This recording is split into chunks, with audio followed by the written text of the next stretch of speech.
Hello again, and welcome to MissouriNet.com. From the Learfield Lounge, I'm Bill Pollack. We've got a football game this weekend. I know a lot of postseason baseball, and we're starting to get into pro football as well. But, yeah, we've still got the Missouri Tigers. I know you think the season's lost, but there's a lot to play for. And it's a trip to Vandy this week, and joining us is Chris Lee from VandySports.com. He always joins us when we get ready for our game with Vandy. Chris, thanks for joining me again. And it's kind of an interesting matchup. I want to get to the matchup in a moment. But first, I've talked to a lot of people, and I think as Mizzou, one of the big questions for our fans when we came into the SEC, were they going to travel? They had a pretty good crowd at Georgia, and I've talked to a lot of people myself personally that are making their way down to Nashville. It's a destination. Not only for the game, but just to take in Nashville. You're a lifelong resident. Just tell us a little bit about Nashville first, because I think it's a beautiful city, and I've been there a couple times. It is, and it's really beautiful this time of the year because the trees have started to turn. You've got the rolling hills. You've got this area is just one of the most beautiful areas of the country. There's stuff to do.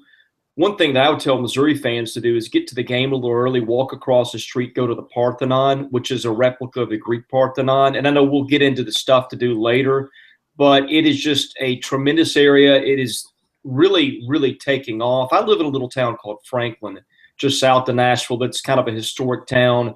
A lot of the music stars and even athletes now live down here.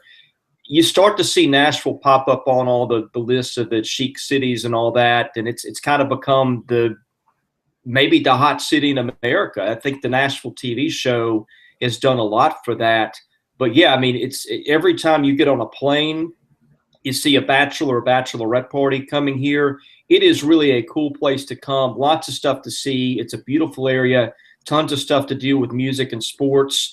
The food is outstanding, and the people are really, really nice. I mean, I don't know what you would look for in terms of quality of life that we don't have. I guess the bad thing is the traffic is starting to pick up, and I worry that we'll be Atlanta, 10 or 15 years from now. But other than that, Bill, hey, everybody's got something to complain about. And look, our traffic problem, I've driven in D.C. and Atlanta, it's nothing like that. Yeah, it's so funny you said that, because I was going to say if I had to compare Nashville to something, it would be like in Atlanta like 10, 15 years ago. So yeah. It's funny you say that. Yeah, it's a beautiful city. And we will, because I know a lot of Mizzou fans watching, I know you want to know, hey, you probably have an idea of what you want to do, some things you want to go and see and be a part of. But we'll get with Chris, and he'll give you some local spots that maybe you can check out and just some things to keep in mind. We'll get into that. But first, the football game. Both of our programs are struggling, but tell us a little bit about the Vandy program, where it's at, and what you've seen so far this season. Bill, despite the 2-4 record, they've been better than I thought they've been. You figured that the defense would get better with Derek Mason making himself the defensive coordinator, with year two in the 3-4, and with a bunch of players who are now, second-year starters. Last year, they had a bunch of freshmen and sophomore starters, and the sophomores were guys that had been backups before. Now, a year older, a year wiser, the defense has been really good. They don't force a lot of turnovers or get a lot of sacks, but they stuff you at what you do for the most part. Had a little bit of trouble containing the edge on the running plays lately, but overall, hard to complain about the defense. The offense, we knew they were going to struggle coming into the year. They weren't going to be very good anyway. They lost Andrew Jelks, their left tackle, before the season started. Same thing with C.J. Duncan, who was their best returning wide receiver. In spite of that, they moved the ball to the tune of about 400 yards a game, but they just can't score, Bill. They get in the red zone and they throw interceptions or they bog down. They've not scored 20 points yet in a game involving an FBS team, and you've got to give them a low grade for that. They have moved the ball better than I thought, but they are one of the absolute worst teams in the country in terms of turnover margin. Johnny McCrary leads the league with 10 picks, and Derek Mason was not real happy about that this week, nor should he have been. And I think you could see a change at quarterback either to start that game or maybe more likely a quarter or two into that game if things with Johnny McCrary are not going well. Talking with Chris Lee of VandySports.com. That's been – the Missouri defense has been great, and I know Tiger fans, you certainly know that. The one thing we haven't seen from Missouri are the turnovers. Now they're fourth in the SEC in interceptions, so that hasn't been too bad. But they're top one, top two in several defensive categories. So, Chris, what do you think that means for the Vandy offense? More trouble, more struggles? Will they find the end zone? Bill, they struggle against everybody. My prediction earlier in the week was 10-3 Missouri. I don't know that I've got a lot of reason to come off that. You probably know Gabe Bjarman, who runs Missouri's Rivals.com site. Gabe and I had kind of were joking back and forth on text messages, and when we saw that over-under of 34, which I think has gone up a little bit, Gabe said something along the lines of, I said, well, it's going to be, 3-2, or he's like, well, it's going to be 4-3. We just kind of had a series of jokes of like baseball scores, and it really could be that kind of a game. I think Missouri will be the best defense that Vanderbilt has played yet. And now, look, I will say this: if they stop turning the ball over for a change, they move it enough to where they can put up a few points. But let's be honest, I'm not going to say they're going to bust out and put up a 2-7 on the scoreboard. It's going to be really difficult to score points, and if they keep turning the ball over, hey, a field goal or even a goose egg is entirely possible. Well, you know what, though? If they're able to move the ball and kick some field goals, Mizzou has gone 2 games. You're looking now at 9 quarters, I think over 9 quarters, without scoring a touchdown. This could be another Mizzou-Georgia game where it's 9-6, and if somebody's got the ball at the end, they might win this game. So turnovers will be very key. Yeah, that's a good point to look for. Talk about Derek Mason a little bit. And I know everybody was high on James Franklin. He left. It felt like, gosh, kind of starting over at Vandy. But what's been the reception and the response? Bill, last year was a disaster. I mean, coordinating disasters, just horrible communication. Somebody told me in the offseason that they went back and reviewed film, and they pretty much were never lined up right on defense all year, which fell on the coordinator, and he got fired. I mean, you go back and watch some plays. It was a complete mess. It was complete disorganization. You had players quitting the team. I thought Derek had so much room to make up that he might not be able to recover. But I've been surprised. They have been pretty well organized. Other than some untimely penalties every now and then, they've been pretty well disciplined. The turnovers, that's a different issue. But other than that, you've seen the things that you wanted to see. The offense has moved the ball more than I thought it would. Look, Bill, Derek is a guy. He's a super guy. The coaching profession is filled with egotistical maniacs and jerks, and Derek is actually a good, down-to-earth guy that you root for, and that's helped him. He had a coach before him in James Franklin that recruited some maybe questionable kids. I didn't really know that at the time, but you come to find out a few things, that those kids that got implicated in the rape trial, at least 1 or 2 of them probably shouldn't have been there.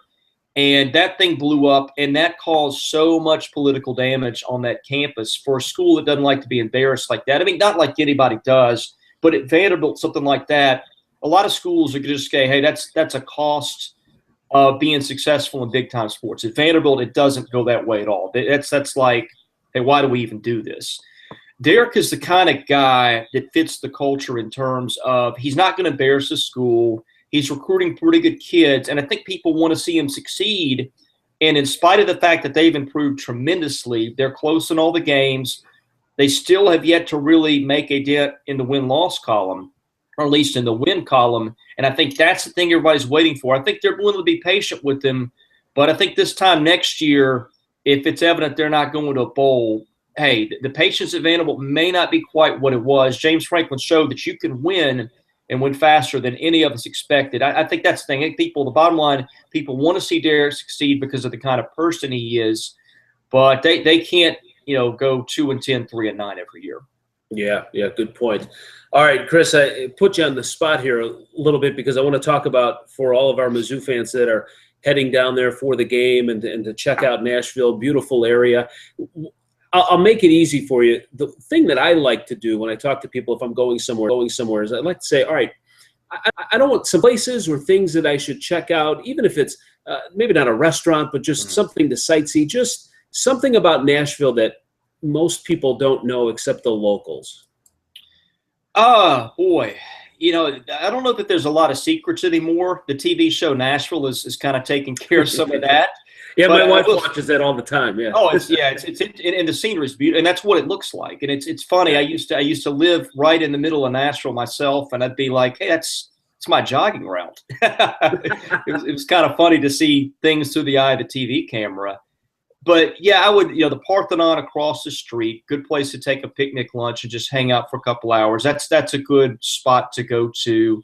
Of course, right down the road from campus, about 3 miles, literally if your back is to the football stadium facing West End, you just take a right and drive for about 3 miles, and you basically are dead end right into the river. That's where all the stuff is downtown, the little clubs and the country music bars. I mean, you can spend a couple of nights there and not go anywhere else easily, especially if you like live music. And it's not all country, but most of it is. And so that's the thing I really like. And I'm not a country music fan, but I think the Country Music Hall of Fame, if you got a chance to go, it's downtown, is kind of a must-see.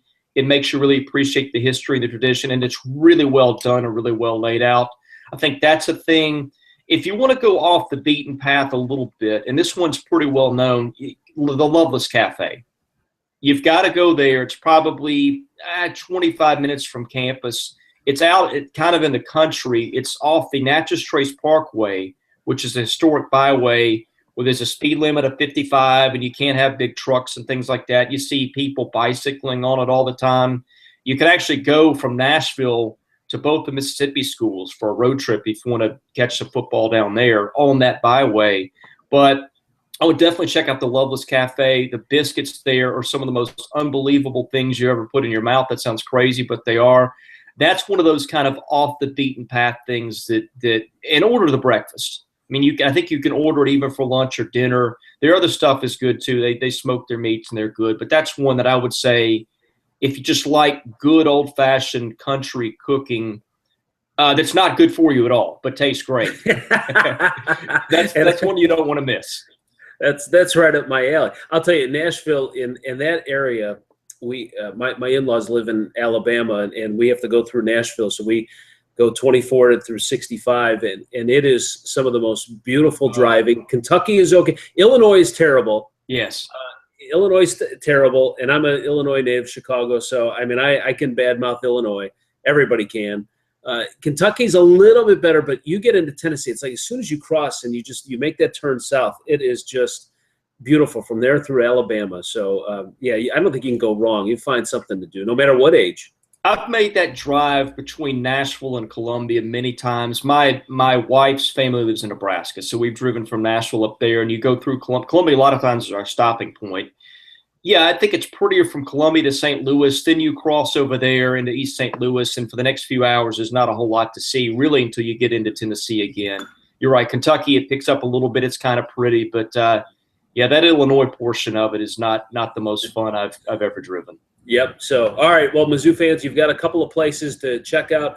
Chris Lee from vandysports.com. What's your Twitter handle? What else can we find you? Where else can we find you? At Chris Lee 70 is my personal account. At vandysports.com, no dot in there. At vandysports.com is the site's account. We'll be live tweeting some for the game, and I'll use both those accounts. And it's a good way to follow the Vanderbilt angle of things. Yep, that sounds good. All right. Hey, as always, thanks for your time. Great catching up with you. And we'll talk to you again soon. Always fun. Thanks for having me, Bill. All right. Chris Lee joining us here at MissouriNet.com. For more Mizzou coverage, keep following us, and we'll talk to you soon.